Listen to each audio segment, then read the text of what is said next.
মিনিটের আবেগ মাগো 5 মিনিটের মন কে তুমি মা দেখতে দিলা না এই পৃথিবীর মুখ জোর করে আসিনি গো তোর শরীরে আমি পৃথিবীতে নাকি সন্তান হয় মায়ের কাছে দামি তবে কেন সুখের ভুলে আমায় ফেটে নিলা সুখের শেষে কেটে ছিঁড়ে আমায় ফেলে দিলা একদিন তুমি আমার কাছে আসবে ঠিকই মাগো কি বলবে আল্লাহর কাছে জমা করে রাখো আমি তো বেঁচে গেছি বেঁচে গেল মান নইলে লোকে বলতো মোরে অবৈধ সন্তান একটু অবৈধ সুখ পেতে মাগো আমায় পেটে নিলে কলঙ্কের ভয় তুমি আমায় ছুঁড়ে ফেলে দিলে তোমার মাও করতো যদি তোমার সাথে এমন বুঝতে মাগো সেদিন তুমি মৃত্যুর যন্ত্রণা কেমন কথা ঠিক না তাই সাবধান এই সন্তান কাল কিয়ামতের ময়দানে দাঁড়ায় দাঁড়ায় বলবে হে যুবক সেদিন তুমি তার বাবা হইয়া দাঁড়াবা সেদিন তুমি কি জবাব দিবা তুমি এই মেয়েটারে নষ্ট করিয়া ফালাইলা পরে বিয়ে করলা তো আর একটা মাইয়ারে এই মাইয়ার জীবন তুমি ধ্বংস করিয়া দিলা কাল কিয়ামতের ময়দানে এগুলো সব জবাব তোমারে দিতে হবে সামান্য যৌবনের চাহিদা 39 বছরের বয়সের সময় তোমার যৌবনে ভাড়া লাগতে থাকবে তাই সাবধান এই সামান্য যৌবনের জন্য তুমি আখিরাত খুয়াইয়া ফালাইও না সামনে আইতে আছে 14 ফেব্রুয়ারি এই 14 ফেব্রুয়ারি কত মাইয়ারা যে গর্ভবতী হইয়া যাবে 9 মাস পরে নভেম্বর ডিসেম্বর মাসে তুমি এই 14 ফেব্রুয়ারি মাইয়াকে দাওয়াইছো নভেম্বর ডিসেম্বর মাসে যাইয়া মাইয়ারা তোমারে দাওয়াইবে তুই আমার পেট গর্ভ বানায় দেছো কি কথা কান্নাকা হে বাচ্চা বেড়ে যাওয়ার পর ওই মাইয়াটা কি করবে ইজ্জত বাঁচাইতে গিয়া ওই মাইয়াটা হাসপাতালে গিয়া ওই বাচ্চাটারে নষ্ট করিয়া ফালায় বাচ্চাটারে বের করিয়া কাটিয়া নদীতে ফালায় দেয় ফেসবুকে মাঝে মাঝে দেখি ছোট্ট ছোট্ট বাচ্চা ডাস্টবিনের ভিতর থেকে কুকুরে মুখে কইরা নিয়া হাইটা নিয়ে বেড়ায় এরকম জিনিস দেখছো কি দেখো নাই হে মুসলমান মা বোনেরা 14 ফেব্রুয়ারি ভালোবাসা দিবস পালন করো বেশ ভালো কথা এই ভালোবাসা দিবস পালন করবা ভালো জিনিস দিয়া করো মায়ের সাথে করো বাবার সাথে করো মার জন্য একটা জায়নামাজ নিয়ে যাও বাবার জন্য একটা বই নিয়ে যাও বোনের জন্য একটা সুন্দর কিতাব নিয়ে যাও ইসলামিক বই নিয়ে যাও ভালোবাসা দিবস পালন করিয়া বেড়াও পরের মাইয়া নিয়ে তুমি হোটেলে নিয়ে ভালোবাসা দিবস পালন করো এই ভালোবাসা দিবস পালন করা মানে জাহান্নামের আসামি হওয়া কথা কান ঠিক কিনা কারণ বলে হুজুর কেমনে জাহান্নামী হব তুমি যে বীর্যটারে ডাইলা দিলা এই বীর্যটা দেওয়ার কারণে মেয়েটা গর্ভবতী হয়ে গেল ওই যে একটা বাচ্চা নবজাতক সন্তানটা দুনিয়াতে আসতো ওইটারে তুমি মাইরা ফালাইলে কারণ ওই মেয়েটা হাসপাতালে গিয়া বাচ্চাটারে নষ্ট করিয়া ফালায় বাচ্চাটারে যদি নষ্ট করিয়া ফালায় তাহলে ওই বাচ্চা কাল কিয়ামতের ময়দানে তোমার নামে মামলা দায়ের করবে কি করবে না গজল গান আদর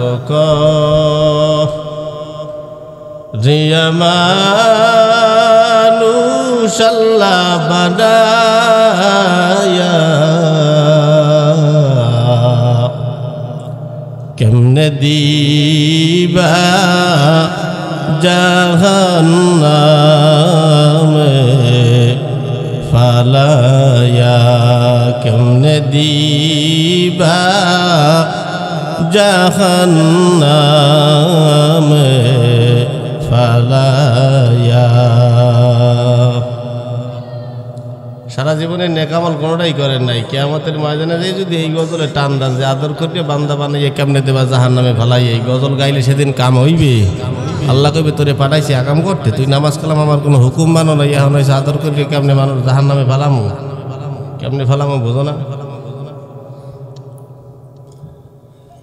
পয়গম্বর মুসা নবী আল্লাহর দরবারে ডাক দিয়া বলে ও আল্লাহ এত আদর করিয়া মোহব্বত করিয়া বান্দা বান্দি বানাবার পরে আল্লাহ তুমি কেমনে জাহান্নামে ফালাবা আল্লাহ পাক বলে মুসা রে কেমনে জাহান্নামে ফালাবো তুমি কি শুনবা না প্র্যাকটিক্যালে দেখবা বলে আল্লাহ শুনবো এবং প্র্যাকটিক্যাল দেখলে তো আরো ভালো হয় আল্লাহ বলেন তাহলে যদি প্র্যাকটিক্যালে দেখতে চাও তাহলে একটু ধান রোপণ করতে হবে ধান রোপণ করো ধান উনি রোপণ করলেন ধান রোপণ করার পরে কয়েক মাস পরে ধান গজালো ধান পাইকে গেল আল্লাহ কি করবো আল্লাহ বললেন ধানগুলারে কেটে ফেলো ধানগুলা কাটার পরে বলে এবার কি করব, বলে এবার ধানগুলারে মইলা ফালাও। মলার পর ধানগুলা আল্লাহ কি করবো, বলে এই ধানগুলারে বাতাসে উড়াইতে হবে। বলেন তো ধানগুলা বাতাসে উড়াইলে দুইটা ভাগ হবে, ঠিক না? কি কি হবে? একটা সিটা আর একটা ধান, মানে একটা নকল আর একটা আসল। বলে এই ধানগুলারে বাতাসে উড়াও। ধানগুলা বাতাসে উড়াবার পরে ওই ধানগুলা এক ভাগ ধান ডাইরেক্ট সোজা নিচে পড়িয়া যায়, আর এক ধান বাতাসে উড়াইয়া অন্য জায়গায় নিয়ে ফেলায়।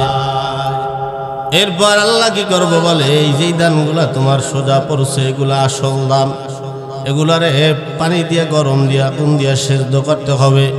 এবার উনি আগুন জ্বালাবে কি দিয়া, লাকড়ির তো ব্যবস্থা করা লাগবে। মুসা নবী বলে আল্লাহ লাকড়ি লাগবে না। বলে কেন লাগবে না? বলে কেমনে করবা করো। বলে এই যে চিটাগুলা দেখতে পাও, এই চিটাগুলা আগুনের ভিতরে দিলেই তো ধাউ ধাউ করে আগুন জ্বলবে। আল্লাহ পাক বলে মুসারে এগুলাও ধান ওগুলাও ধান, এই আসলটাও ধান নকলটাও ধান, মানে চিটাটাও তো একটা ধান। তাহলে এইটা তুমি সিদ্ধ করবা সুন্দর করিয়া, আর ওইটারে আগুনের ভিতরে দিবা। কেন দিবা? বলে এইটা আগুনে দিতে পারো না কেন? বলে আল্লাহ এটার দ্বারা আমার রেজেক তৈরি হবে, এটা তো খাইয়া আমার জীবন বাঁচবে, এটা আমার পেটে যাবে, এটা আমার রেজেক। আর ওটা তো চিটা, ওটা কোনো কাজে লাগবে না, এজন্য ওটারে আগুনের ভিতরে দিতে আমার কোনো মায়া লাগে না। আল্লাহ বলে ও মুসা গো,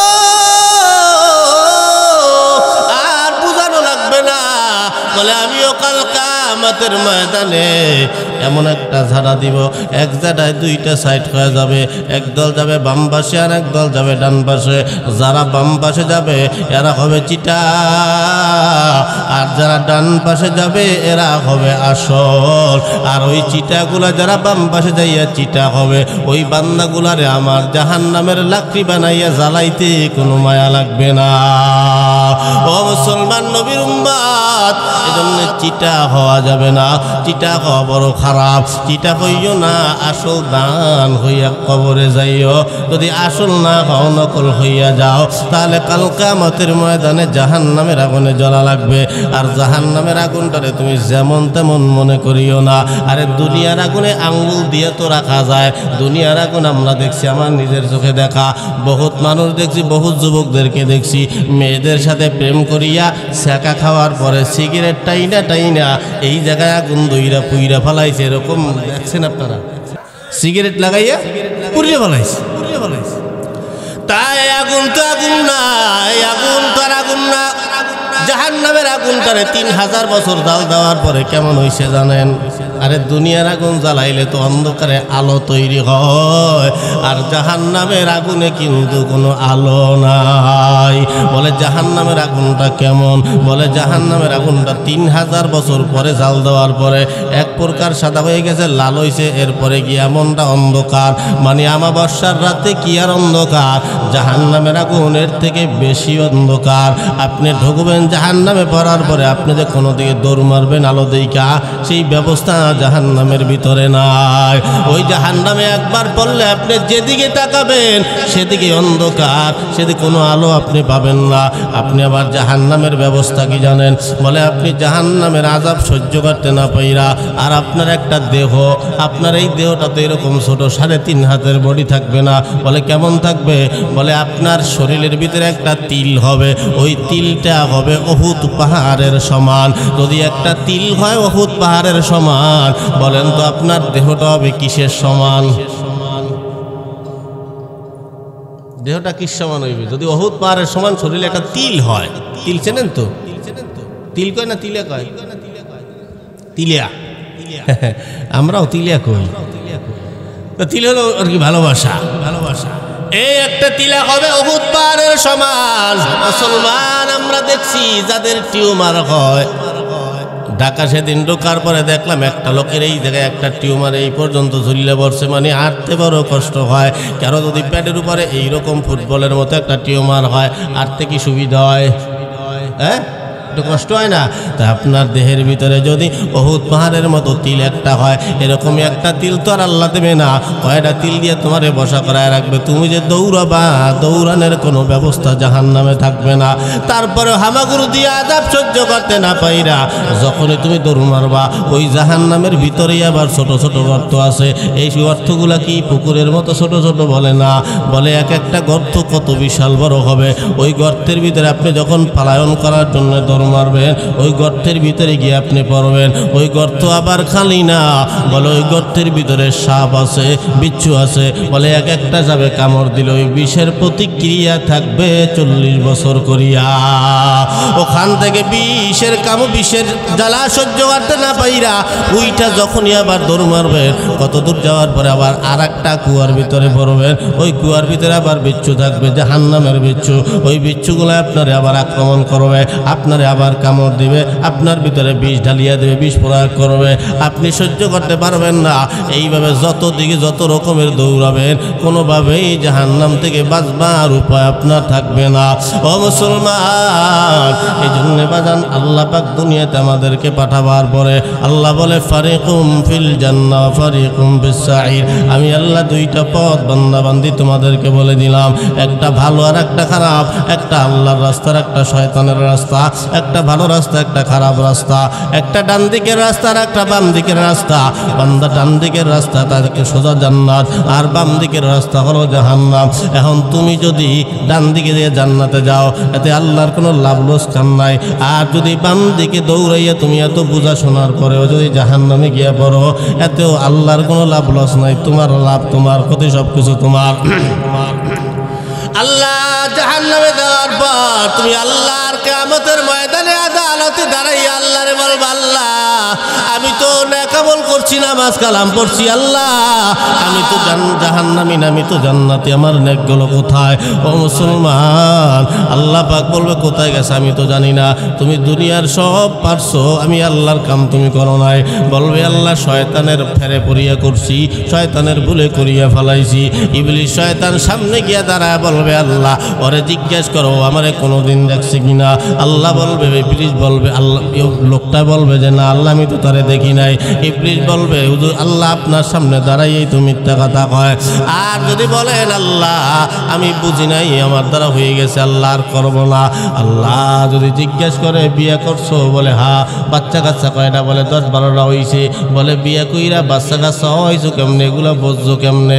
তুমি সব বুঝছো, কোথায় ভালো টাকা পাওয়া যায়, কোথায় ভালো সুদ পাওয়া যায়, কোথায় ভালো ঘুষ পাওয়া যায়, আমি সব বুঝছো। বিয়ে করবা কোন কালা মাইয়া না সুন্দর মাইয়া, সব বুঝলা, আমি আল্লাহর কাম তুমি বুঝলা না। তার মানে তুমি মিথ্যা কথা কও, তোমার ঠিকানা জান্নাত নয়, তোমার ঠিকানা হবে জাহান্নাম।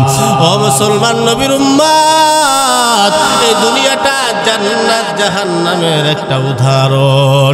এই জন্য জান্নাত যদি আমরা পাইতে চাই, আমরা মুসলমান, আমরা যে ছেলে সন্তান জন্ম দেই, একজনের উসিলা আর একজন আমরা জান্নাত পাবো। নেক আমলের মাধ্যমে তো জান্নাত হাসিল হবে, মারা যাওয়ার পরে কিছু মানুষের জাহান্নাম হবে। দুনিয়ার কিছু মানুষের কারণে তারা আবার জান্নাতি হবে।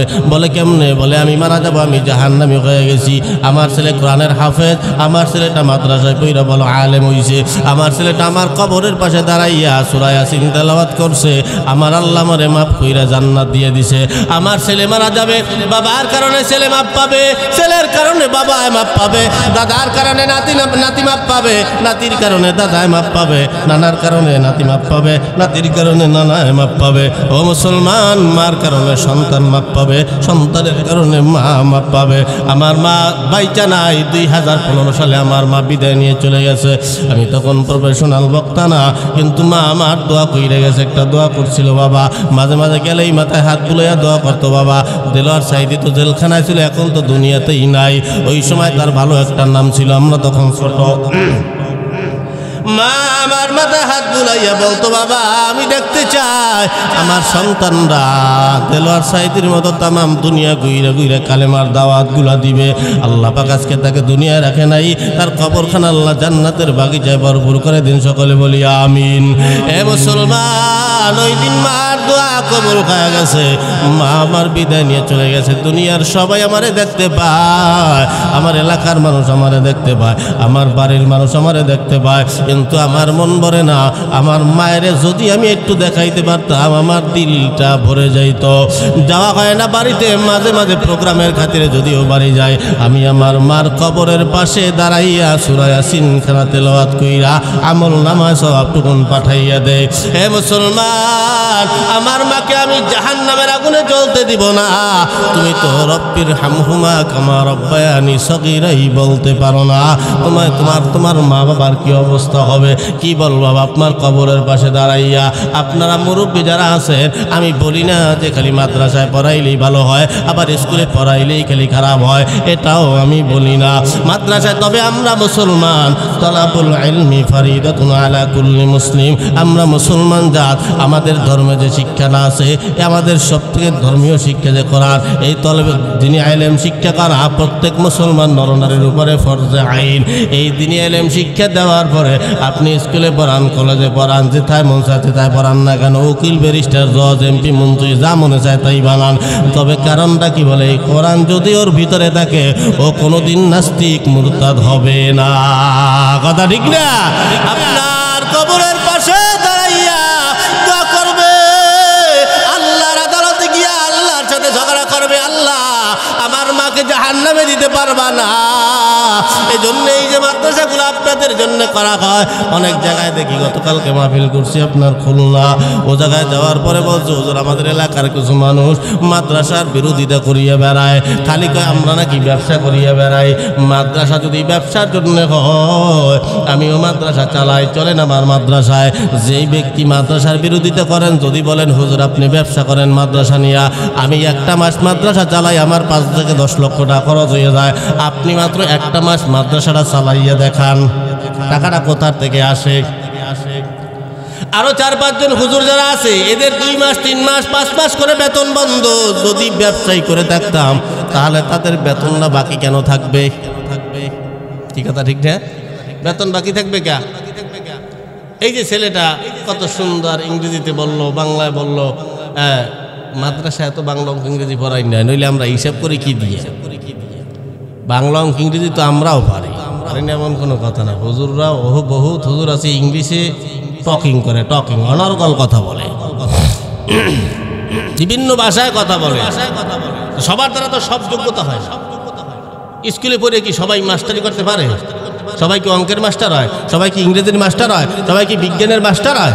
এক একজন এক একটা জিনিসের অভিজ্ঞতা, এক একজন মাস্টার হয়। কেউ যে চাকরি করে, এই যে আমরা মাদ্রাসায় পড়ি, কেউ ইমামতি করে, কারণ কি বলে তার যোগ্যতা কম, তার এলেম কম, সে মাদ্রাসায় গিয়ে কিতাব পড়াইতে পারতেছে না, পারবে না, সে ইমামতি করে। কেউ নুরানিতে পড়ায়, কেউ হাফজখানায় পড়ায়, কেউ জামাতখানায় পড়ায়। তা পড়লে যে সবাই সবার দ্বারাই যে সব যোগ্যতা হবে এরকম না। মাদ্রাসায় পড়লেও যেরকম, স্কুলে পড়লেও সেরকম, কিন্তু স্কুলে পড়ান কোনো সমস্যা নাই। আমার ছেলের আমি পড়াবো, আমি সব করাবো রে।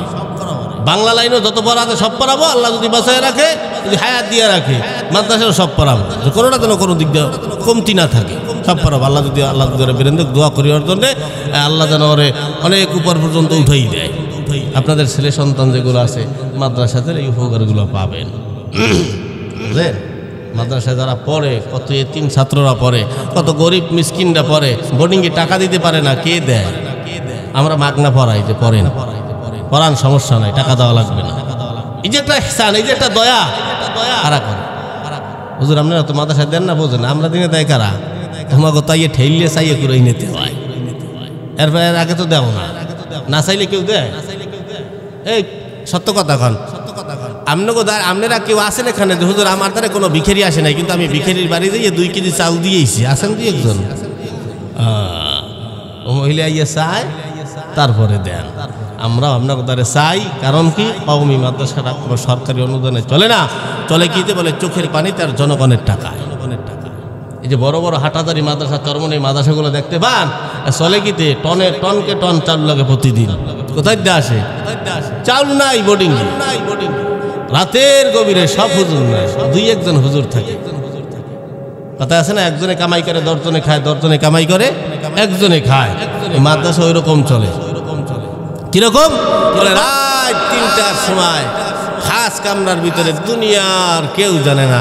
একজন ওই মাদ্রাসার কামরায় বসে হাত জাগাইতেছে যে আল্লাহ কি হবে, কালকে তো চাউল নেই, আল্লাহ এতগুলো ছাত্রছাত্রীরা খাবে কি, কাঞ্জা দিছে আল্লাহর কাছে, একেবারে কাঞ্জা দেওয়াতে পরদিন সকালবেলা ফজরের পরপরই 2-3টা টেরাক ঢুকছে। হুজুর এক লোক এই 2-3 টেরাক চাউল পড়াইছে, দোয়া চাইছে, নাম জানাইতে নিষেধ করছে। কি পাঠাইতেছে? মন ঘুরাই দিয়ে আল্লাহ। আপনার ভালো লাগবে, আপনি দিতে চাইবেন, আপনার ভালো লাগবে, আপনি দিতে চাইবেন। রশিদ আহমদ গঙ্গোহী রহমাতুল্লাহ আলাইহি ইনি যেদিন মাদ্রাসা করলেন, একটা মাদ্রাসা করছেন, মাদ্রাসা বোর্ডিং চলছে, মাদ্রাসা অনেক ছাত্র। তা ব্রিটিশ পিরিয়ডের সময় তো একজন ওনারা চিন্তা করতেছে মাদ্রাসায় জঙ্গি ট্রেনিং হয়। কি ট্রেনিং হয়? জঙ্গি ট্রেনিং হয়। যেমন আমার দেশে ওই কমি মাদ্রাসা বিভিন্ন সময় পাঠাই দিয়েছে গোয়েন্দা, জঙ্গি ট্রেনিং দেহ, কিছু কিছু অস্ত্র ঢুকাই দিয়ে এরা নিজেরা জঙ্গি বানাই লইছে। সিআইডি বানাইলেন, সিআইডি তুমি যাও, গঙ্গোহী মাদ্রাসা করছো, ওই মাদ্রাসায় জঙ্গি ট্রেনিং হয়। সিআইডি গেলেন, সিআইডি মুসলমান না, সিআইডি হলো হিন্দু মানুষ। হিন্দু মানুষটা গেল ওই মাদ্রাসায় জঙ্গি পরীক্ষা করার জন্য। একদিন 2 দিন না, সিআইডির একটা লোক ধরতে গেলে, একটা আসামি ধরতে গেলে পাগল হইয়াও বেশ ধরে থাকে, ঠিক না? সিআইডির কাজ। এবার মাদ্রাসা চতুর্পাশে ঘুরতেছে, ঘুরতে কোথাও কিছু পায় না। এক পর্যায়ে তাকায় দেখে, এক পর্যায়ে চিন্তা করতেছে যে যদি জঙ্গি ট্রেনিং হয় তাহলে একটা কেসি ভাঙ্গাও তো যদি পাই তাহলেও তো বুঝবো যে জঙ্গি ট্রেনিং হয়। কিছুই তো পাই না। বলে কি পাওয়া যায়? বলে প্রতিদিন দিন সকাল রাত নাই, সব সময় আল্লাহর কালামুল্লাহ তেলাওয়াত করা হয়। 2 সপ্তাহ পর মাদ্রাসার রুমে গিয়া হুজুরের সামনে গিয়া বৈশা অনুনয় বিনয় করিয়া বললেন, হুজুর আমাকে সরকার থেকে পাঠানো হয়েছে, আপনার মাদ্রাসায় নাকি জঙ্গি ট্রেনিং হয়। হুজুর বলে জঙ্গি ট্রেনিং হয় না, কিসের ট্রেনিং হয়? তুমি তো দেখলা জঙ্গির কোনো প্রভাব পাইছনি? বলে না হুজুর, কিছুই পাই নাই। বলে হুজুর আমি আজকে রাতটা থাইকা আগামীকাল সকালবেলা চইলা যাব। এই কথা বলাতে হুজুর বললে ঠিক আছে। তবে হুজুরকে একটা কথা জিজ্ঞেস করলেন, হুজুর আমার একটু খটকা। বলে কি খটকা? বলে এই যে এত বড় মাদ্রাসা আপনি চালান, এত বড় মাদ্রাসা, এই যে বোর্ডিংয়ে খাওয়ান ছাত্রদেরকে, এত টাকা আপনি পান কই? এটার আয়ের উৎস কোথায়? কোথা থেকে এত টাকা আসে? বলে আয়ের উৎসটা কোথায়? যখন এই কথা বলছে রশিদ আহমদ গঙ্গোহী রাহমাতুল্লাহ আলাইহি, তিনি বলছে তাওয়াক্কালতু আলাল্লাহ। হিন্দু মানুষ তো এটার অর্থ বোঝে নাই, এটার মানি বোঝে নাই, মানি না বুঝার জিজ্ঞাসাও করে নাই, কিছু কয় নাই। কিছু না কইয়ে উনি রাত্রিবেলা ঘুমায়, সারা রাত বইসে চিন্তা করলো এত এতিম মিসকিন ছাত্ররা এখানে পড়ালেখা করে, ওনার মনটার ভিতরে গরুপাক খায় যে আমি এই মাদ্রাসার ছাত্রদের জন্য 10টা টাকা দান করিয়া যাব। সকালবেলা যখন রওনা, হুজুরের কামরায় গিয়া 10টা টাকা যে বের করবে, বড় ভয় অন্তরে, আমি হিন্দু মানুষ, আমার টাকা নেবে কি নেবে না। উনি 10টা টাকা, ওই সময় 10 টাকার বড় দাম। আরে আমরাই তো 10 টাকা দিয়ে চাল কিনে খাইছি, এই কথা ঠিক না? তাহলে ব্রিটিশ পিরিয়ডের সময় 10 টাকার কতটা দাম হইতে রে? অনেক দাম। বলে হুজুর আমি 10টা টাকা, কিছু মনে করবেন না, আমার বেয়াদবি মাফ করবেন হুজুর, ওই 10টা টাকা আমি আপনার মাদ্রাসার ছাত্রদের জন্য দিয়ে গেলাম। হুজুর বলে না, কি দরকার, এগুলো দেওয়া লাগবে না। বলে হুজুর আমার এই টাকাটা আপনার নিতেই হবে, আমার মন কান্দে, এই মাদ্রাসার ছাত্রদের জন্য আমি এই 10টা টাকা দিয়ে যাব। এই কথা বলার পর হুজুর 10টা টাকা নিয়ে বললেন, বাবা গতকাল রাত্রে যে আমি তাওয়াক্কালতু আলাল্লাহ বলছিলাম, এটার অর্থ কি তুমি বুঝছিলা? বলে না হুজুর বুঝি তো নাই। টাকাটা নিয়ে বলে তাওয়াক্কালতু আলাল্লাহর মানি হলো এটা, মাদ্রাসা করছি আমি আল্লাহর জন্য, তোমার অন্তরে আল্লাহ মায়া ঢুকায় দিছে, 10টা টাকা তুমি দিয়ে গেছো। তোমার মতন হাজারো পাবলিক আছে, হাজারো জনগণ আছে, তাদের মনটা এরম কান্দে। আমি ওই মাদ্রাসার তলবেলেমকে 2টা জামা বানায় দেবো, কয়টা যুব্ব বানায় দেবো, মাদ্রাসায় একটু কোরআন শরীফ কিনে দেবো, মাদ্রাসায় দান কইরা আমি একটু শরীক থাকবো। বোঝেন তো বাজান? ওরে বাজান আমরা না বোঝেন না, পাকা দান আর কাঁচা দান। এই পাকা দান হলো ভালো জিনিস, এই পাকা দান হলো মাদ্রাসায় যত দিবেন কিয়ামত পর্যন্ত আপনার এটার ফল পাইতেই থাকবেন। কাঁচা দান আপনি খাবেন, পিছনের রাস্তা দিয়ে বের করে দিবেন, এটা কোনো দান হবে না, এটার নাম হলো কাঁচা দান। বুঝেন তো? কাঁচা দান আর পাকা দান বোঝেন? হ্যাঁ, কি বোঝেন কল? আমি কই হনেন। কাঁচা দান, এই আপনি একটা মিষ্টি খাবেন, এখন একটা মিষ্টি দেবো, মিষ্টিটা খাইয়ে অল্প একটু মিষ্টি মাটিতে ফেলাই দেবেন, ওটার থেকে কি আর মিষ্টি হবে কোনো দিন? হ্যাঁ, ও খাইবে পিঁপড়ায়, ঠিক না? আচ্ছা আচ্ছা, পাকা ধান এটা হলো কাঁচা ধান। পাকা ধান কোনটা? আপনি একটা আম খাবেন, আমের বাড়া কয় না বিসি কয়? বিসি ও আটি, আটি আমাকে পট্টলি কয় বাড়া, তাই বিসি যে আটি, আটি। তাই আম পাকা একটা আম খাওয়ার পর ওই আটিটা আপনি মাটিতে ফেলাই দেবেন, ওটা থেকে গাছ হবে না, গাছে আম হবে না। ওই গাছের আম থেকে একটা পাকা আম আবার খাবেন, খাইয়ে ওই আটিটা আবার ফেলাই দেবেন, গাছ হবে, আম হবে, খাবেন আবার পাকা আম, আবার ওটার থেকে বা বিচিটা আটিটারে ফেলাই দেবেন, আবার গাছ হবে। বলে এরকম খাবেন আর ফেলাবেন, কিয়ামত পর্যন্ত একটার পর একটা গাছ হইতে থাকবে, আপনি সারা জীবন এটা আম খাইতে পারবেন। কি কথা ঠিক না? বলে মুখ দিয়ে খাবেন, পিছনের রাস্তাতে বাইর করে দেবেন, ছেলে মেয়ে জন্য যা কিছু করতেছেন এগুলো সব পিছনের রাস্তাতে যাইতে আছে, এগুলো হলো কাঁচা ধান। পাকা ধান কোনটা? বলে এই মাদ্রাসার জন্য যে আপনি 10 টাকা দিয়ে গেছেন, 20 টাকা দিয়ে গেছেন, 10,000 দিয়েছেন, 20,000 দিয়েছেন, বলে এইটা হলো পাকা ধান। বলে কেমন? বলে এই মাদ্রাসা থেকে যে হুজুর পড়াইতেছে, এই হুজুর যে ছাত্রটা তৈরি করলো, এই ছাত্র গিয়ে আর একটা মাদ্রাসা করবে, ওই ছাত্র মারা যাওয়ার পরে ওনার যে ছাত্র ছিল ওই ছাত্র আবার আর একটা মাদ্রাসা করবে, ওই ছাত্র আবার আরো ছাত্র তৈরি করবে, এরকম কিয়ামত পর্যন্ত যত ছাত্র এক একজন করতে থাকবে, বলে কিয়ামত পর্যন্ত ওই পাকা ধানের সওয়াব আপনার আমল নামায় সদকায়ে জারি হিসেবে যাইতেই থাকবে। সুবহানাল্লাহ। এলো পাকা ধানের জন্য মাদ্রাসায় লগে লগে থাকবেন, বুঝেন না? কিয়ামতের ময়দানে সব ধ্বংস হয়ে যাবে, কিন্তু মসজিদ মাদ্রাসার মাটিগুলো ধ্বংস হবে না।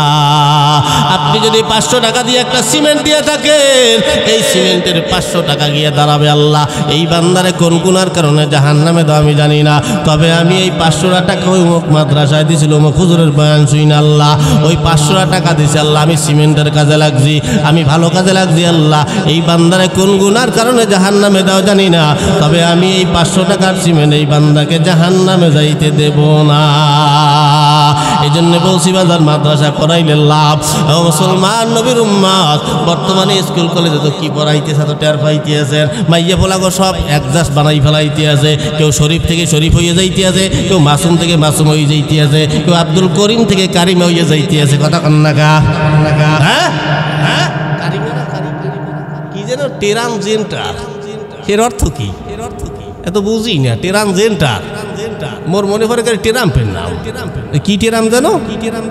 ওই যে আমেরিকার টেরাম না, নাম টেরাম না, টেরানজেন্টার। হ্যাঁ, মাইয়ে ভালো হয়ে যাইবে, মনে মনে ভাববে আমি মাইয়ে হয়ে গেছি। এটা কি হয় কোনো দিন?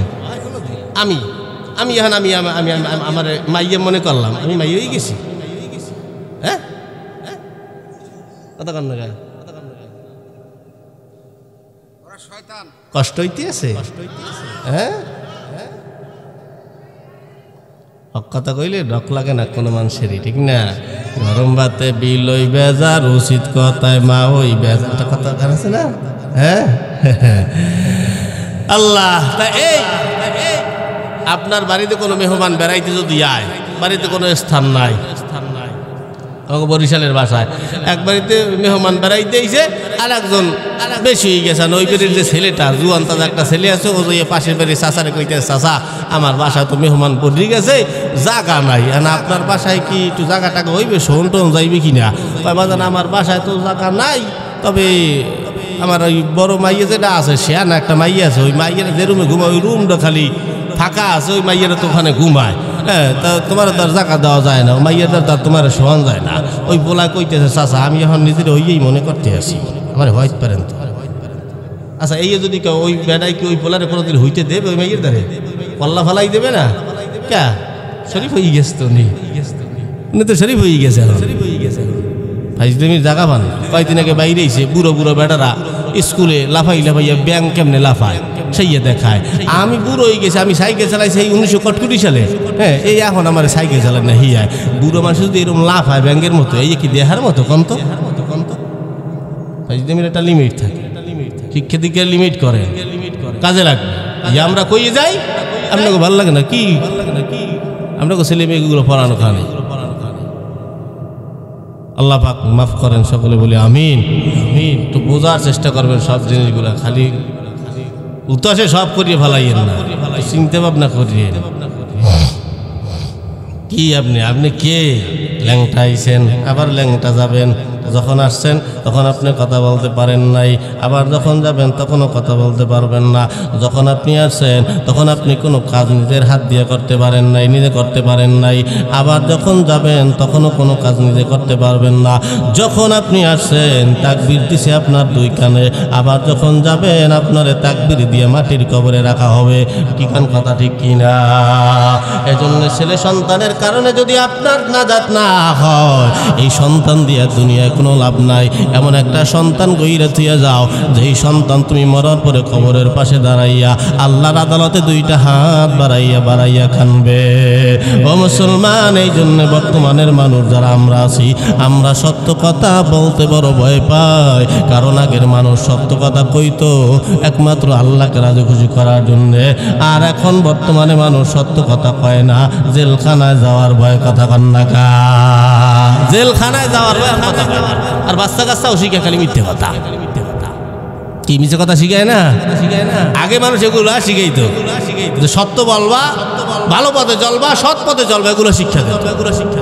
আর এখন ও নাই, ভয় পায় মা বাবাই যে পোলাটা সত্য কথা বলি কেন রাস্তা দিয়ে মারে। এখন ঠিক ঠিকানা আছে, কি কথা কান্না কয় না? আগে এগুলো বলতো, এখন এগুলো নাই। একটা কতল মনে পড়ছে গাবো, সত্য বল সুপথে চল, চলে না আর সে বাণী, মিথ্যা যত মজা তত জগৎ ভরা ভণ্ডামি। ঠিক না? সত্য বল সুপথে চল, চলে না আর সে বাণী, মিথ্যা যত মজা তত জগৎ ভরা ভণ্ডামি। ভণ্ড প্রেমের ভণ্ড ক্রেতা, ভণ্ড প্রেমের ভণ্ড ক্রেতা, মজা লুটে দোকানদার, প্রেমিক মনা প্রেম রসনা, বসাইল রে হাট বাজার, দয়াল আল্লাহ প্রেম রসনা, বসাইল রে হাট বাজার। সত্য কথা এই জগতে বড্ড বেমানান, সত্য বললে নিজের বউ করে অভিমান। ঠিক না? মাঝে মাঝে কইয়ে দেখেন ওনার বাপের বাড়ির কিছু সত্য কথা ওনার সামনে কইয়েন, দেখবেন না বউ কি কয় আপনি রে, ভালো কয় না খারাপ কয়। ঠিক না? সত্য কথা এই জগতে বড্ড বেমানান, সত্য বললে নিজের বউ করে অভিমান। নিজের ঘরে নিজেই দোষী, নিজের ঘরে নিজেই দোষী, মিথ্যা করে দেন দরবার, দয়াল আল্লাহ প্রেম রসনা, বসাইল রে হাট বাজার, দয়াল আল্লাহ প্রেম রসনা, বসাইল রে হাট বাজার। কথা ঠিক না? এ যুবকরা টের পাবি তোরা, তুমি আমার আমি তোমার, কত মধুর কথা, স্বার্থ শেষে কেটে পড়ে বুকে দিয়ে ব্যথা। ঠিক না? তারা যুবকরা প্রেম করে, ওরা বোঝে যে আমার স্বার্থটা ঘুরেই গেলে কোন মাইয়েরা আমার তুই চলিয়ে যায়, তোর তো পকেট ফতুর হয়ে গেছে। কারণ মাইয়েরা তো এই যুগে খালি যার যে ছেলের টাকা আছে ওই ছেলের পিছনে পিছনে ঘুরবে, ওর পকেটের টাকা শেষ, আবার আর একটা আছে। কি কথা কাও না যুবকরা, ফতুর করে না পকেট, কি ওর মাইয়ের পিছিয়ে টাকা খরচ করাই লাগবে। তুই ওই মাইয়ের দিয়ে টাকা খরচ করাই ধরো না, ওই মাইয়ের কয়া যে তুই খরচ কর, আমি খরচ করবো। দেখি তোর কি কয়, ক্যা তোর মতন কত পরি রয়েছে, আমি টাকা দিতে যাবো কিসের জন্য? তো যে মাইয়া পকেট ভরতারও না, পকেট ভর সময়ের গেলে টাকার জন্য কান্দে, বাপমার লগে যে খারাপ ব্যবহার করে, টাকার জন্য কান্দো খা। এক পকেট টাকা দিয়ে বড়, আর এক পকেট সুন্দর মাইয়া যাও, তো সুন্দর মাইয়া তোমার আর এক পকেট আনবে। এই কথা ঠিক না? এজন্যই তো গাই, টাকা পয়সা থাকলে তোমার ঘরের দাম আছে, টাকা পয়সা থাকলে চেয়ার দামি পাবা, টাকা পয়সা থাকলে সব জায়গায় সম্মান পাবা। টাকা তোমার যদি থাকে দুনিয়ার সবাই তোমারে দাম দেবে, টাকা থাকবে না ঘরের বউ তোমারে জিগেইবে না। কি কথা কান্নাকা ঠিক না? এজন্যই তো আমি গাই, টাকা পয়সা বেশি যদি করতে পারো কামাই, শ্বশুর শাশুড়ির কাছে ভালো তুমি জামাই। সত্য না মিথ্যা? টাকা পয়সা কামাই করে শুধু দিয়ে যাই, শালা শালির কাছে তুমি ভালো দুলাভাই। টাকা পয়সা কামাই করে সামনে দেবে ঢেলে, পিতা মাতার কাছে তুমি খুবই ভালো ছেলে। টাকা পয়সা দেবে শুধু গহনাটা দামি, নিজের বউয়ের কাছে তুমি খুবই ভালো স্বামী। কথা কয় না ঠিক না? টাকা পয়সা দেবে শুধু হিসাব নিকাশ নাই, ভাই বোনের কাছে তুমি খুবই ভালো ভাই। টাকা পয়সা দেবে শুধু নেই তো কোনো চাপ, ছেলে মেয়ের কাছে তুমি খুবই ভালো বাপ। টাকা পয়সা কামাই করে দিবে নতুন জামা, ভাগ্না ভাগ্নির কাছে তুমি খুবই ভালো মামা। টাকা পয়সা কামাই করে দিয়ে যাবে শুধু, ভাইপো আর ভাইজির কাছে তুমি ভালো দুদু। টাকা পয়সা দেবে শুধু হিসাব নাই এক বিন্দু, চলার সাথীদের কাছে তুমি ভালো বন্ধু। টাকা পয়সা কামাই করে দিবে ডর্জন ডর্জন, আত্মীয়দের কাছে তুমি খুবই ভালো স্বজন। কথা ঠিক? যুবক, টাকা ধরো টাকা ধরো, টাকা কামাই করো, টাকার মূল্য বুঝেছি ভাই যখন হইছি বড়। টাকা পয়সা দিতে পারলে সবার কাছে ভালো, না পারিলে সুন্দর মুখটা দেখবে তুমি কালো। আমার কথা ঠিক কিনা ভাই তোমরা সবাই বলো? ওরে টাকা তুমি জ্বালাইয়া গেলা, সংসারে আগুন নিবাইয়া গেলা না। ঠিক না? সন্ধ্যে সন্ধ্যে সত্য কথাগুলো কই দিলাম, মিছে কথা। হ্যাঁ, কিন্তু পকেট পকেট ফতুর করার জিনিস। তার পিছিয়ে দৌড়াইয়া নিজেও ধ্বংস করিও না, বাপ্পারও ধ্বংস করিল না, আখেরা তো ধ্বংস করিল না। কারণ ওটা শয়তান। শয়তান একমাত্র ওই নারীজাত কি বাঁচছে এনেছে, এই নারীজাত দিয়েই আমি বনি আদমকে ধ্বংস করবো, বনি আদমকে জাহান্নামী বানাবো না। সামনে আইতে আছে 14ই ফেব্রুয়ারি। এই 14ই ফেব্রুয়ারি কত মাইয়ারা যে গর্ভবতী হইয়া যাবে। 9 মাস পরে নভেম্বর ডিসেম্বর মাসে তুমি এই 14ই ফেব্রুয়ারি মাইয়াকে দাওয়াইছো, নভেম্বর ডিসেম্বর মাসে যাইয়া মাইয়ারা তোমারে দাওয়াইবে। তুই আমার পেট গর্ভ বানায় দেছো, কি কথা কান্নাকা? এই বাচ্চা বেড়ে যাওয়ার পর ওই মাইয়াটা কি করবে? ইজ্জত বাঁচাইতে গিয়া ওই মাইয়াটা হাসপাতালে গিয়া ওই বাচ্চাটারে নষ্ট করিয়া ফেলায়, বাচ্চাটারে বের করিয়া কাটিয়া নদীতে ফেলায় দেয়। ফেসবুকে মাঝে মাঝে দেখি ছোট্ট ছোট্ট বাচ্চা ডাস্টবিনের ভিতর থেকে কুকুরে মুখে কইরা নিয়া হাইটা নিয়ে বেড়ায়। এরকম জিনিস দেখছো কি দেখো নাই? হে মুসলমান মা বোনেরা, 14ই ফেব্রুয়ারি ভালোবাসা দিবস পালন করো, বেশ ভালো কথা।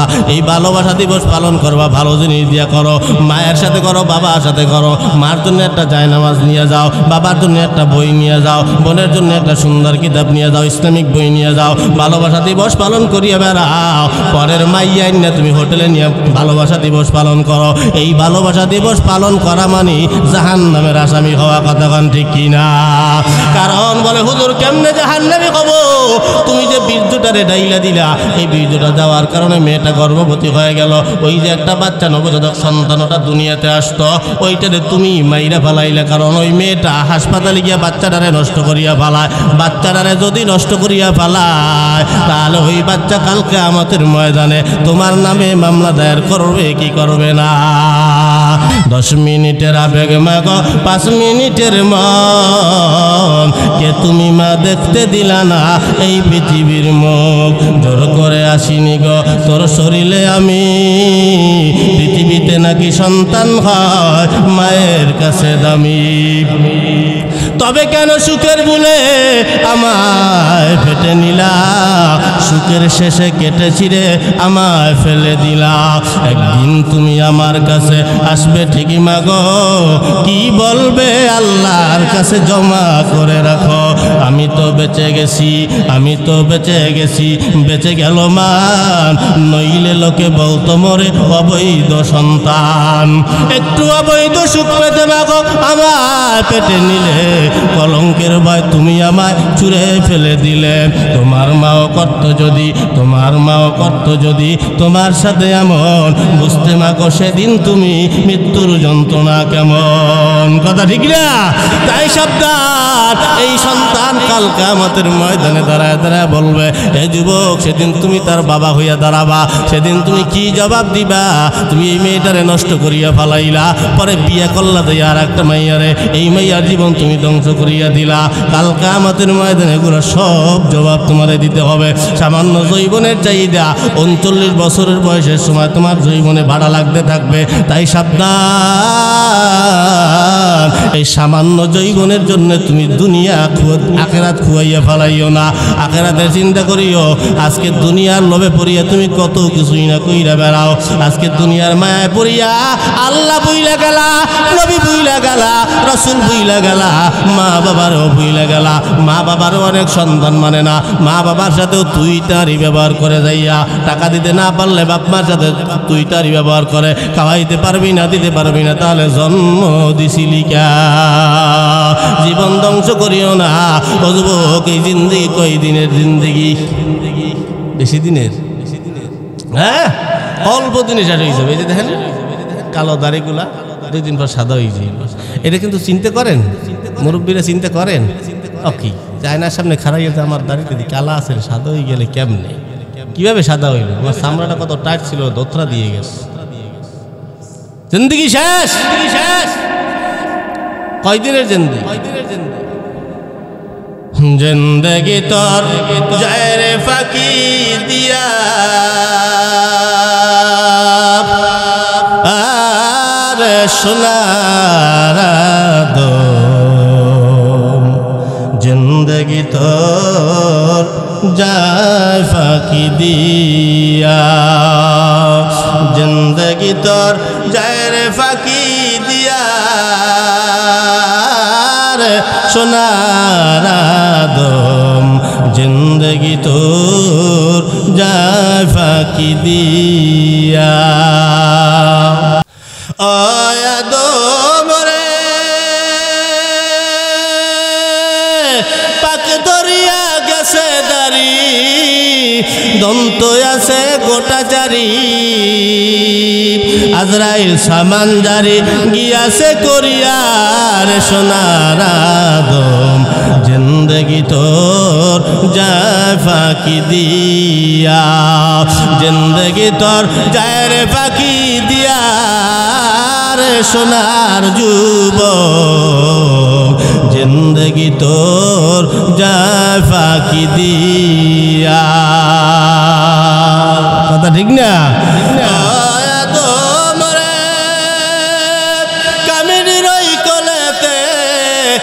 গুবেতে রইলি তুই, সারা নিশে কাটাইলি তুই ঘুমাইয়া ঘুমাইয়া রে সোনার আদম। জিন্দেগি তোর যায় ফাঁকি দিয়া, জিন্দেগি তোর যায় রে ফাঁকি দিয়া, রে সোনার আদম। জিন্দেগি তোর যায় ফাঁকি দিয়া। চিল্লা বলেন মারহাবা। চলবে? চলার পক্ষে কারা কারা? আমিন আমিন। যুবকরা একটু হাতে আমার তসবিহ কোরআন, বুঝবো না? হ্যাঁ, হাতে আমার তসবিহ কোরআন, চক্ষু 2টা লাল, মুয়াজ্জিনের আযান শুনে হয় আমার সকাল। হাতে আমার তসবিহ কোরআন, চক্ষু 2টা লাল, মুয়াজ্জিনের আযান শুনে হয় আমার সকাল। মসজিদটায় আমার ফেরেশতা ভরা পবিত্র স্থান, আমাদের সাথে হয় না জারি, হয় না অভিমান। আজাবে কি দিয়া তাহাজ্জুদের নামাজে দাঁড়াইছি, পাগল হইয়া খোদার প্রেমে পারি জমাইছি। আজাবে কি দিয়া তাহাজ্জুদের নামাজে দাঁড়াইছি, পাগল হইয়া খোদার প্রেমে পারি জমাইছি। এই কথা ঠিক না? ঠিক আছে তো? কোরআন আর নবীর সুন্নাত আমার অন্তরায়, নবীর সুন্নাত এখন আমায় দিনের পথ দেখায়। 5 ওয়াক্ত নামাজ নারী করা মনের দরজায়, কেউ শোনে না বেনামাজির বুক ফাটা চিৎকার।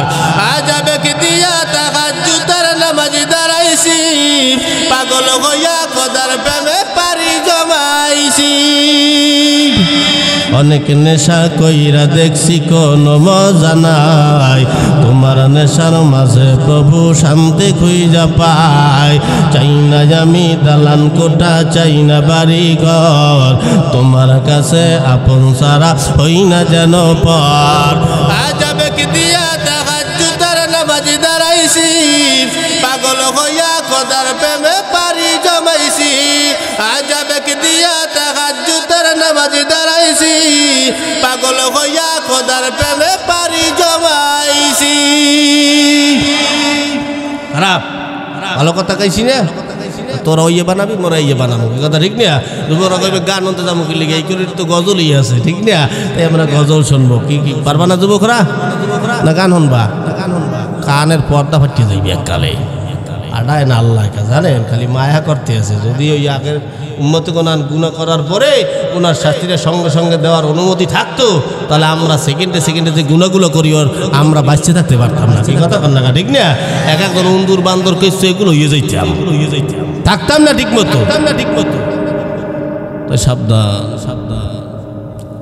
ঝামেলা বাদ দাও তাই দিনদার হতে হবে ভালো হইতে হবে এই 14ই ফেব্রুয়ারি পালন করা যাবে না পালন করব আমি আমার বিবি সাহেবের সাথে 14ই ফেব্রুয়ারি পালন করব মায়ের সাথে করব বাবার সাথে করব ভাইয়ের সাথে করব কিন্তু পর যে নারীর সাথে দেখা দেওয়া যায় নাই হারাম ওই নারীদের সাথে কখনো 14ই ফেব্রুয়ারি পালন করা যাবে না ঠিক না এ মুসলমান যুবক সন্তান যুবক ভাই এরা আবার হুজুর আমরা কিছু কিছু মাইয়া পোলার আছি আমরা নিজেরা প্রেম করি এটা হলো হালাল প্রেম নাকি হালাল প্রেম বোঝেন তো মানে মাইয়াও রাজি আমিও রাজি কাজিরার দরকার নাই কবুল করার দরকার নাই মাইয়া রাজি হইছে আমরা নিজেরা রাজি তার এটা হালাল প্রেম হয়ে গেছে এটা কি হালাল হইবে হ্যাঁ কেটা হইবে তুমি হরিরাম কৃষ্ণ জগন্নাথ প্রেমানন্দে কে হুয়া কি ও কয় কি এ মুসলমান যুবক ভাই সাবধান অন্যায় পথে চলবা না খারাপ পথে যাবা না আমি কোন ঘরের সন্তান শুই না লও মাদ্রাসার আলেমদের সাথে ভালো ব্যবহার করবা ইমাম সাহেবদের সাথে সুন্দর ব্যবহার করবা কি লাভ শুই না লও এই মাদ্রাসা দেখতে পাও এই মাদ্রাসা যেমন তেমন মনে করিও না তুমি 14ই ফেব্রুয়ারি পালন করিয়া তুমি একটা মেয়ের গর্ভবতী বানাইয়া ওই বাচ্চারা যে নষ্ট করিয়া ফালাইলা এই বাচ্চাদের জন্য আজকে দুনিয়ার ভিতরে দুনিয়া আগের জমানায় কত রাজা বাদশারা এরকম ঝামেলা পাতাইছি এই মুসলমান আল্লাহ যারে দুনিয়ায় আনবে দুনিয়ার কেউ তারে ঠেকাইতে পারবে না আর যাকে আসার তৌফিক আল্লাহ দেবে না দুনিয়ার কেউ তারে আনতে পারবে না কথা ঠিক না আমাদের জাতির পিতা ইব্রাহিম পয়গম্বর ঠিক না কি জাতির পিতার নাম কি যুবকরা কাও জানেন তো অনেক জায়গায় জিগেইলে কই এলা শেখ মুজিবুর রহমান ঢুকে যাবি তো কয়দিন পর ভুল পাবে তাহলে আমাদের জাতির পিতার নাম কি ইব্রাহিম আলাইহিস সালাম শুনালাও নূহ পয়গম্বরের বংশ ধ্বংস হওয়ার পর এক পর্যায়ে বাদশাহী আস্তে বাদশাহী আইসা পড়লেন নমরুদের হাতে নমরুদের নাম তো শুনছেন একেবারে বড় জালেম বাদশাহ তামাম পৃথিবীর বাদশাহী করছেন এই নমরুদ বাদশাহী করতে করতে একদিন হঠাৎ করিয়া তার মন্ত্রী সভার ভিতরে আগের জমানায় ঘড়ি ছিল না রেডিও ছিল না ট্রানজিস্টার ছিল না সিডি ছিল না মোবাইল ছিল না কিছুই ছিল না ওই জমানায় মন্ত্রীদেরকে নিয়ে চলা হইতো এবং গণক ঠাহর যারা ছিল যারা গণনা করে এদেরকে নিয়ে চলা হইতো এরা আসমানের তারকা দেইকা রাতের বেলা চলাচল করত আসমানের তারকা দেইকা ভবিষ্যৎ বইলা দিত কি হবে সামনের যুগে মুসলমান একদিনের ঘটনা একটা তারকা উঠছে আসমানের ভিতরে এমন তারকা ওই তারকা গণকেরা জীবনে কোনোদিন দেখে নাই গণকেরা গণনা করিয়া দেখে এই তারকারা এমন একটা তারকা এই তারকা যে উদিত হলো এই তারকার দ্বারা বোঝা গেল এই একটা নবজাতক সন্তান মায়ের গর্ভে আসবে ওই সন্তানের মাধ্যমে নমরুদের বাদশাহী ধ্বংস হবে নমরুদের বড় শত্রু হবে মূর্তি ভাঙবে ইসলাম কায়েম করবে এই চিন্তা। এবার নমরুদ তাদেরকে ডাকলেন, বলে কি হইল? গণকের আওয়াজ দিয়ে বলে, নমরুদ তোমার কপালে দুঃখ আছে। বলে কি এমন দুঃখ আছে? নমরুদ ভয় পেয়ে গেল, কি হইল? বলে কি দুঃখ আমার একটু বলো। বলে তোমার কপাল খারাপ। বলে কেমন খারাপ? বলে আজকে রাত্রে আমরা একটা আসমানে তারকা দেখলাম, এমন তারকা যেই তারকা উদিত হওয়ার মানি আমরা খুঁজে পাইলাম, এটার গণনা কইরা আমরা পাইলাম একটা নবজাতক সন্তান মায়ের গর্ভে আসবে, এই 3 দিন 3 রাতের ভিতরে মায়ের গর্ভের ভিতরে আসবে। ওই সন্তানটাই হবে তোমার ধ্বংসের কারণ, তোমার শত্রু হবে, তোমার বাদশাহী ধ্বংস করিয়া দেবে, তোমার খোদায়িত্ব নষ্ট করিয়া দিবে। নমরুদ বেকুল হয়ে গেল, কে আসবে? হঠাৎ করিয়া মন্ত্রী সভা বসাইয়া পরামর্শে বসলেন কি করা যায়। এই পরামর্শে বসার পরে পরামর্শ বসলো, সবাই পরামর্শ দিল, একটা পরামর্শ কাজে লাগলো। কোন পরামর্শ? বলে এই 3 দিন 3 রাতের ভিতরে কোনো স্বামী আর স্ত্রী এক জায়গায় হইতে পারবে না। যদি কোনো স্বামী আর স্ত্রী এক জায়গায় হয় তাদেরকে কতল করা হবে, কল্লা ফালায়া দেওয়া হবে। এই চিন্তা করিয়া সব জায়গায় সিপাহী লাগাই দিলেন, দারোয়ান লাগাই দিলেন। কোনো স্বামী আর স্ত্রী এক জায়গায় থাকতে পারবে না, যদি থাকে তারে দইরা আমার সিংহাসনে নিয়ে আসবা, তারে হত্যা করা হবে।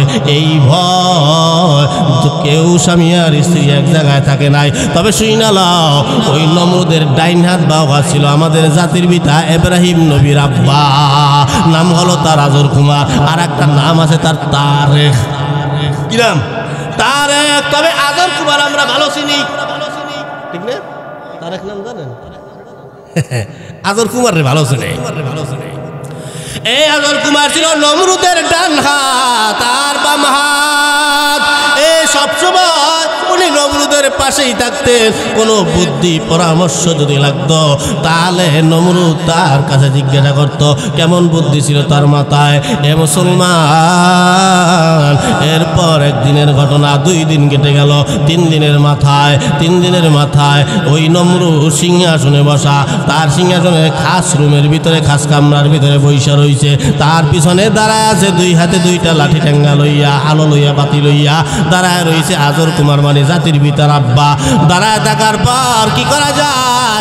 এদিক দিয়া ইব্রাহিম নবীর মা, তার জৈবনের চাহিদার ভিতরে আল্লাহ পাক একটু হিট লাগায় দিলেন। তার কেমন যেন জৈবনের চাহিদা উঠছে, আর জৈবনের চাহিদা উঠলে বিবির সাথে দেখা করতে মনে চায়, বিবিদের স্বামীর সাথে দেখা করতে মনে চায়। তার জৈবনের পাওয়ার আল্লাহ পাক একটু বাড়ায় দিলেন, তার কেমন জানি স্বামীর সাথে দেখা করতে মনে চায়। এই দিক দিয়া আজর কুমারের জৈবনের ভিতরে আল্লাহ পাক একটু হিট লাগায় দিলেন, তারও কেমন যেন বিবির সাথে দেখা করতে মনে চায়। কিন্তু কেমনে দেখবে? 3 দিন 3 রাতের ভিতরে তো স্বামী আর স্ত্রী এক জায়গায় হওয়া নিষেধ, এক জায়গায় হতে পারবে না, এক জায়গায় হইলে গর্দান ফালা দেবে। কেমনে কি করা যায়? ইব্রাহিম নবীর মা, জাতির ভিতর মা, উনি বেকুলের মতো হয়ে গেল। স্বামীর সঙ্গে দেখা করতেই হবে যেমনে হোক। কেমনে করবো? স্বামী তো নমরুদের পিছনে দাঁড়ানো। এদিক দিয়া সিংহাসনে যাব, মন্ত্রী সবাই যে যাব, নমরুদের বাসায় যাব, গেইটে গেইটে দারোয়ান দাঁড়ানো, পুলিশ দাঁড়ানো, সিপাহী দাঁড়ানো, কেমনে যাব? এই চিন্তায় পড়ে গেল। তারপরেও সাহস কইরা, আল্লাহ পাক এমনি সাহস দিয়া দিয়েছে, সাহস কইরা গেলেন। উনি গিয়া দেখে এ আল্লাহ পাক দুনিয়াতে যদি কোনো বান্দারে আনে, আমাদের জাতির বিদেকে আল্লাহ দুনিয়াতে আনবে। তামাম দুনিয়া ভরিয়াও যদি নমরুদ ভরিয়া যায়, এরপরেও কি জাতির পিতা আশা ঠেকাইতে পারবে? হ্যাঁ, আল্লাহ মারে আল্লাহ রাখে কে? এই দিক দিয়া উনি যখনই ঢুকলেন, দরজা দিয়ে তাকায় দেখে 2 দরজার পাশে 3-4 জন করিয়া দারোয়ান দাঁড়ানো, পুলিশ দাঁড়ানো, সিপাহী দাঁড়ানো, পাহারাদাররা দাঁড়ায় রয়েছে। সব জায়গায় পাহারাদার লাগানো, যেন স্বামী আর স্ত্রী এক জায়গায় না হইতে পারে। আল্লাহ পাক যত পাহারাদার ছিল, যত জায়গায় ছিল, সমস্ত পাহারাদারের চোখের ভিতরে আল্লাহ পাক ঘুম দিয়া দিলেন। এমন ঘুম দিয়া দিছে, ঘোড়ার মতো দাঁড়াইয়া দাঁড়াইয়া ঘুমায়। সুবহানাল্লাহ। আল্লাহ কয়, যা আমার বন্ধুর মা, তুমি যাও, খাস কামরায় চলে যাও। যাওয়ার পরে তাকায় দেখে নমরুদ বৈশা রইছে। নমরুদ বইসা থাকার পরে ওই তার পিছনে দাঁড়ায় রয়েছে আজর কুমার। যখনই দরজার ভিতরে ঢুকলেন রুইকা আর আজর কুমার স্বামী বিবির দিকে তাকালেন। চারটা চোখ যখন এক জায়গায় হয়, চারটা চোখ এক জায়গায় হওয়ার পরে তাদের জৈবনের জ্বালা আরো বাইরা যায়। কেমনে কি করা যায়? বিবি সাহেব ডাকে, আজর কুমার বলে কেমনে যাব, আমি তো আটকানো, এখান দিয়ে গেলেই তো ধরা খেয়ে যাব। এই চিন্তায় পড়ে গেল কি করবে, আল্লাহ একটা ব্যবস্থা করো। এক পর্যায়ে স্বয়ং আল্লাহর পক্ষ থেকে একটা দূত আসলো, একটা পরী আসলো। পরী, যেই পরীটার চেহারা দেখতে একেবারে হুবাহু আজর কুমারের মতোই দেখা যায়। এই আজর কুমারের পাশে আইসা তার দুই হাত থেকে দুইটা জিনিস লইয়া, বাতি লইয়া, দিক দিয়ে ডান্নারা লইয়া, তরোয়াল লইয়া দুই পাশে দাঁড়ায় গেল। দাঁড়ায় যাওয়ার পরে পাশের রুমে গিয়া ইব্রাহিম নবীর মার বাবা পাশের রুমে গিয়া মিলিত হয়ে গেল। ইব্রাহিম নবী তার মায়ের উদরে চলে গেল। এরপর আবার যাবে কেমনে? তাড়াতাড়ি বাসায় যাইতে হবে। তাড়াতাড়ি বাসায় যাবে, ওই যাওয়ার সময় তাকায় দেখে সব দারোয়ানরা ঘুমায়, সব পাহারাদাররা ঘুমায়। উনি বাসায় চলে গেলেন। এরপরে পরদিন সকালবেলা নমরুদের মতো খুশি আর এ জগতে কেউ নাই। হাহা করিয়া আসতে আছে আর বলতে আছে কি ব্যাপার গণক ঠাওরেরা, তোমরা এদিকে আসো। কিন্তু গণক ঠাওররা আসছে, নমরুদ কিলকিলাইয়া হাসে, কারণ ওর মনের ভিতরে খুশি যে কোনো স্বামী আর স্ত্রী এক জায়গায় হয় নাই, আমার ধ্বংসকারী সন্তানও দুনিয়ায় আসে নাই। তাকে দেখে কোনো গণক ঠাওরেরা হাসে না, এরা কাঁদেও না, পাদেও না। কি ব্যাপার, কি হয়েছে গণক ঠাওর, তোমাদের মুখ মন বেজার কেন? আমি তো বলছিলাম এই 3 দিনে কোনো স্বামী আর স্ত্রী এক জায়গায় হইতে পারবে না, তাহলে তোমাদের মনটা বেজার কেন? আওয়াজ দিয়া কয়, নমরুদ এই 3 দিন 3 রাতের ভিতরে এক মায়ের উদরে একটা সন্তান যাবে, যে হবে তোমার বাচ্চাই ধ্বংসের কারণ। তুমি 3 দিন ভালো আইন করলা, স্বামী আর স্ত্রী এক জায়গায় হইতে দিলা না। 2টা দিন ভালোই ছিল, গতকাল রাত্রে ওই সন্তান মায়ের উদরে চলে গেছে। সুবহানাল্লাহ। নমরুদ কয় কামটা করলো কিটা, কামটা করলে কিটা, গেল কেমনে? এত বাড়া দিলাম, এরপরেও রাখতে পারলাম। এখন তো প্ল্যান আর একটা করতে হবে নাকি? তো এই যে প্ল্যান লাগাইল, কি প্ল্যান? প্ল্যান হয়ে গেল। আবার মন্ত্রিসভা বসলো। এই মন্ত্রিসভাদের ভিতরে আবার পরামর্শ হলো। যেই মন্ত্রিসভারা পরামর্শ দিল যে এই 10 মাস 10 দিন পরে যার যার সন্তান হবে, যদি মেয়ে সন্তান হয় তাকে বাঁচায় রাখবা, আর যদি ছেলে সন্তান হয় তাহলে ওই ছেলে সন্তানকে তার নিজের মাই তারে জবাই করবে। বলেন তো একটা মার দ্বারা কি নিজের সন্তানরে জবাই দেওয়া সম্ভব? হ্যাঁ, বর্তমানে দিয়ে হালায় তো, জাহিলি যুগরে হার মানাই ফেলাইছে। বাপেরে মারিয়া হালায়, মায়েরে মারিয়া হালায়, কোপাইয়া মা সন্তানরে কোপাই মারিয়া ফেলায়। কি এক যুগের মধ্যে যে বললাম, কারে কমি ভালো আল্লাহ জানে। কি কব, মাঝে মাঝে খারাপ লাগে। একুলো ভাই না ওকুলো ভাই না, কারে কি কব সত্য বলতে পারি না, মাঝে মাঝে মিথ্যে কথাও কইতে পারতে আসি না। কোন দিকে দৌড় দেবো? মাহফিল করতে আইছি, হুজুর কান্দাই। আর একখানে গেছি হুজুর কান্দা টান্দা বুঝি না, ভালো ওয়াজ করতে হবে। আর একখানে গেছি হুজুর কোরআন হাদিস ওয়াজ করবে। আর একখানে গেছি হুজুর কোরআন হাদিস বুঝি না, ওয়াজ ভালো হইতে হবে। কোনটা করবো? আমায় বাসাইলি রে, আমায় ডুবাইলি রে, অকুল দরিয়ার বুঝি কুল নাই রে। আমায় বাসাইলি রে, আমায় ডুবাইলি রে, অকুল দরিয়ার বুঝি কুল নাই রে। আছে কুল কিনারা আছে? মরার পরে কোনো কুল কিনারা থাকবে? এই হায়াতের শেষ আছে, মরার পরে এর কোনো জিন্দিগি শুরু হবে, ওই জিন্দিগির কোনো শেষ। কুল নাই কিনার নাই, নাই কো দরিয়ার পারি,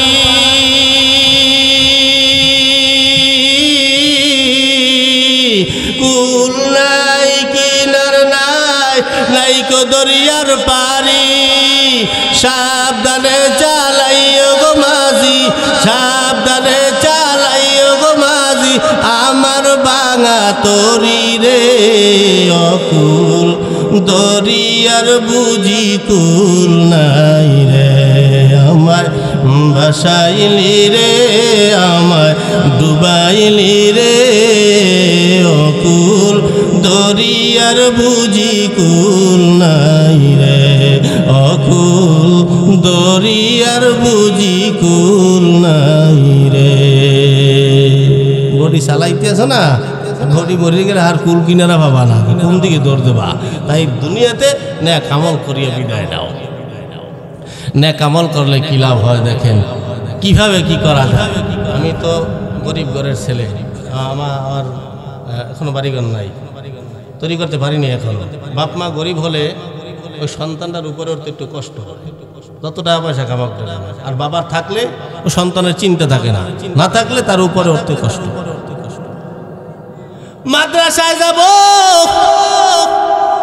আমি ছোট্ট সন্তান মক্তবে যাই তো মক্তবে গেলে কাম হবে কি ভালোই পড়ালেখা করি কয়েকদিন পরে কয়েকটা মক্তবের থেকে আমার বাড়িতে বিচার আসলো যে আব্দুর রহমানের ব্রেন খুব ভালো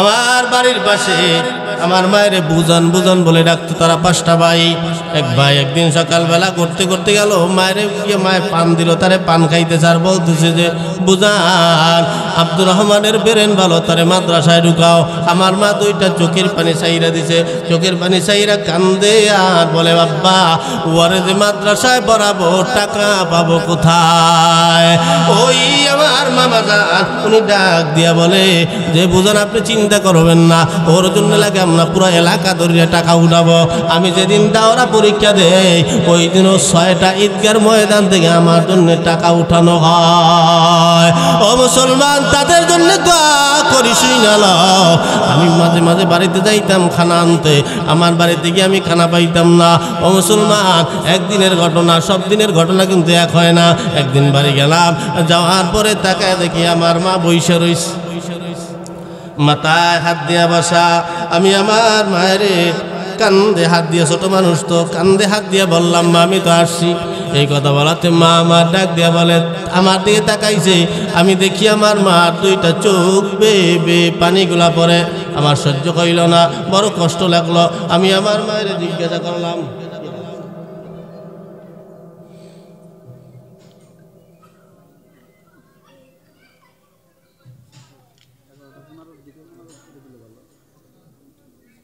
ও কত বাজে 11টা বাজে তাহলে মনে হয় তো 15 মিনিট যাইবি নাকি 15 মিনিটে ফোন দিয়ে দেই এ ভালো হইবি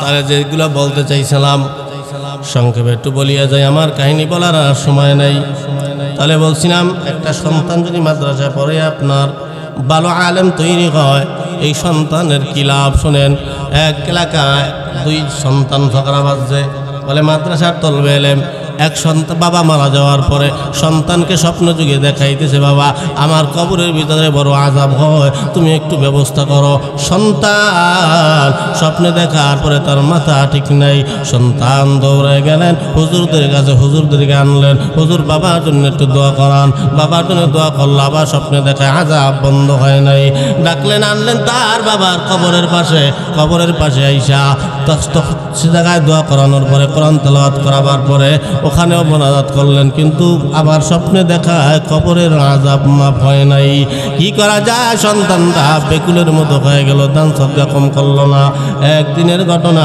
ওই কবরের পাশ দিয়ে একটা মাদ্রাসার তলবে এলেম যাইতেছিল কোরআনের হাফেজ আর একটা স্কুলের ছাত্র দুইজনের ভিতরে মারামারি হইতে গিয়ে মাদ্রাসার ছাত্রটা আর পারল না মাদ্রাসার ছাত্রটা দূরে যাইয়া তার পায়ের জুতা খুইলা জুতা খানা ফিক্কা মারছে ওই জুতাটা ঘুরতে ওই জুতাটা গিয়া ওই কবরের উপরে গিয়া পড়ছে কবরের উপরে পড়ার পর সঙ্গে সঙ্গে কবরের আযাবগুলো মাফ হয়ে গেছে পরদিন সকালবেলা রাত্রিবেলা উনি আবার স্বপ্ন যুগে দেখতে পায় যে তার বাবার কবরের আযাব আর নাই। আযাব না হওয়াতে উনি ওনার বাবারে প্রশ্ন করলেন, আব্বা আপনারে এত কিছু করাইলাম, এত হুজুরাইনা দোয়া করাইলাম, মাদ্রাসায় পড়াইলাম, মাদ্রাসায় খতম করাইলাম, হুজুরদেরকে আপনার কবরের পাশে এনে দাঁড় করালাম, তারপরেও কবরের আযাব মাফ হলো না। ও আব্বা জান, এই কবরের আযাবটা মাফ হলো কেমনে? বলে ও মাদ্রাসার একটা তলবে এলেম কোরআনের হাফেজ রাস্তা দিয়ে যাওয়ার পথে দ্বন্দ্ব করতে গিয়া উনি পিক্কে মারছে, জুতা পিক্কে মারাতে ওই হাফেজে কোরআনের জুতা কইরা ইসা আমার কবরের উপরে পড়ার কারণে আমার কবরের আযাব মাফ হয়ে গেছে। সুবহানাল্লাহ, মাফ হয়ে গেছে। আর ওই সন্তান যার সন্তান হবে, ওই সন্তানের বাপ মা মারা যাওয়ার পরে কবরের পাশে দাঁড়াইলে কি করবে একটু চিন্তা কইরা দেখেন। এই জন্য মাদ্রাসায় যদি একটা সন্তান কোরআনের হাফেজ হয়, মাদ্রাসায় যদি কোরআনটা সুন্দর মতো শিক্ষা দিয়ে দেন, এরপরে যদি আমার সাথে আমাদের ড্রাইভার দেখতে পান, ও কিন্তু মাদ্রাসায় পড়া, কিন্তু যাই দেখেন আলেম হইতে পারে নাই, কিন্তু সহি শুদ্ধ কোরআন পড়তে পারে। আমরা মাঝে মাঝে তার পিছনে নামাজে দাঁড়ায় যাই, তার সামনে ঠেইলে দেয় নামাজ পড়তে, অথচ বাংলা শিক্ষিত হওয়ার পরে কোরআনটা যে সহি শুদ্ধভাবে শিক্ষা করছে, এই কারণে ভিতরের লেবাসটা ভালো হয়ে গেছে।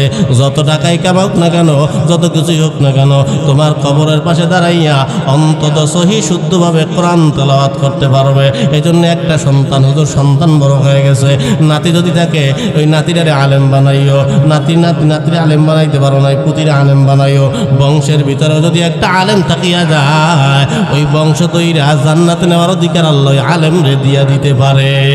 যদি আলেম জান্নাতি হয়, এই জান্নাতি যারা হবে তাদেরকে সুপারিশ করার পাওয়ার, দক্ষতা, ক্ষমতা স্বয়ং আল্লাহ তাআলা দিয়া দিবে। যে হুজুর সুপারিশ করার মানুষ তো তারা, নবীরে সুপারিশ করার পাওয়ার দেবে, কোরআন সুপারিশ করতে পারবে। আমি যদি জান্নাতি হই, আমারও সুপারিশ করার পাওয়ার ক্ষমতা আল্লাহ আমারে দিয়া দিবে, এটা আল্লাহর হাতে। আর যদি জাহান্নামী হই, তাহলে তো অবস্থা বড় খারাপ। মুসলমান জাহান্নাম বড় ভয় পাই। আমার মাঝে মাঝে ভয় হয়, রাস্তা দিয়ে চলি, এই যে ময়দানে কতগুলো লোক দেখতে পান, আমি আমার নিজের সব থেকে ছোট মনে করে বেড়াই। আরে এই ময়দানে যত গুনাহগার আছে, এর থেকে সব থেকে বড় গুনাহগার মনে হয় আমি, আমার থেকে বড় গুনাহগার মনে হয় এই ময়দানে আর কেউ নাই। এই চিন্তাটা যখন কোনো মানুষের মাথার ভিতরে আসবে, ওই মানুষটার দ্বারা কোনোদিন গুনার কাম হইতে পারে না। যদিও গুনার কাম হইয়া যায়, ওই মানুষটা সঙ্গে সঙ্গে তওবা করে ফেলবে, আল্লাহর ভয় তার অন্তরের ভিতরে ঢুকবে। তাই যুবক ভাই, সামনে আমরা কয়দিন কে বাঁচবো জানি না। 14ই ফেব্রুয়ারি পালন করা যাবে না, অন্যায় কাজ করা যাবে না, অবিচার করা যাবে না। তাই সাবধান, মুসলমান হইয়া অন্ধকার কবরের দিকে যাইও। ও বাজান, এই মাহফিল কেন? বলে এই মাহফিল দিনের জন্য। এই মাহফিল দিয়েই যে যুবকরা আসছে, আল্লাহর নবীর মানবা, নবীর সুন্নাত মেনে চলবা, আল্লাহর হুকুম 5 ওয়াক্ত নামাজ আদায় করবা, মা বাবার খেদমত করবা, মা বাবার মনে কষ্ট দিবা না। কারা কারা পারবা, আর দুখানা জায়গায় আমার মাওলারে দেখায় দাও। নারে তাকবীর! আল্লাহ একটু হাত জায়গায় লাড়া দিয়ে দেখাই দিই আল্লাহরে। আল্লাহ, এরা যে হাত জায়গায় ওয়াদা করছে, আল্লাহ প্রতিটা মানুষের এই ওয়াদা সময় মতন পালন করার তৌফিক দান করেন সকলে বলে আমিন। যতটুকু আলোচনা করলাম, আল্লাহ যদি বাসায় আবার কোনোদিন যদি আসি, সবাই সংক্ষেপের কারণে করতে পারলাম না, আবার সময় মতন আমি ইব্রাহিম নবীর কাহিনী বলবো ইনশাআল্লাহ। আমার জন্য দোয়া করবেন, আমি আপনাদের জন্য দোয়া করব।